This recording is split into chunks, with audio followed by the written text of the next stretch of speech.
Hey everyone, welcome back to the channel.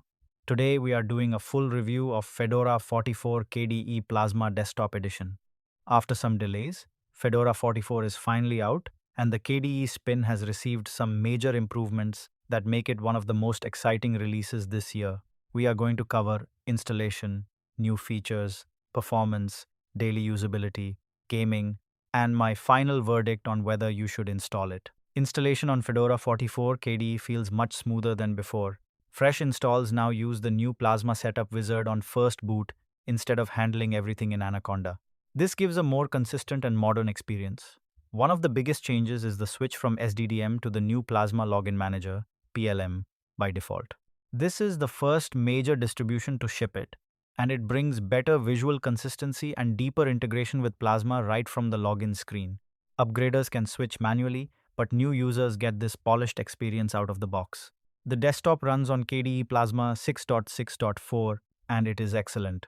You can now save your entire current setup as a custom global theme. There are improved color accent options with tint intensity controls for window frames, QR code Wi-Fi scanning, per application volume control from the task manager, and useful accessibility features like a new grayscale filter, mouse tracking magnifier, slow keys, and reduced motion settings. The Spectacle Screenshot tool now includes OCR for extracting text from images, which is incredibly handy. The new Plasma keyboard for on-screen typing is also a welcome addition. Overall, the desktop feels snappier with smooth animations and a very responsive feel. Under the hood, Fedora 44 brings Linux kernel 6.19, which delivers better hardware support, improved power management, and stronger gaming performance. DNF5 is maturing well with better KDE integration. Wayland remains the default and works very reliably. Gaming on this release is impressive thanks to excellent Proton and Steam support, combined with KDE's strong Wayland implementation. Battery life and thermals on laptops are also solid. Pros: cutting-edge yet reasonably stable software, stunning and highly customizable Plasma experience, great developer tools, strong gaming capabilities, and excellent hardware detection. Cons: 6-month release cycle means regular upgrades.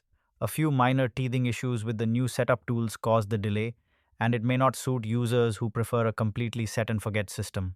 In my opinion, Fedora 44 KDE is perfect for KDE enthusiasts who want the latest features without going full arch or OpenSUSE tumbleweed. It is also a strong choice for developers, gamers, and power users who value a beautiful, productive, and well-integrated desktop. I am giving Fedora 44 KDE a solid 9 out of 10. It is currently one of the best ways to experience KDE Plasma. So, what do you think? Are you planning to install Fedora 44 KDE? Let me know in the comments below. If you enjoyed this review, please like, subscribe, and hit the notification bell. All download links and my test hardware specs are in the description.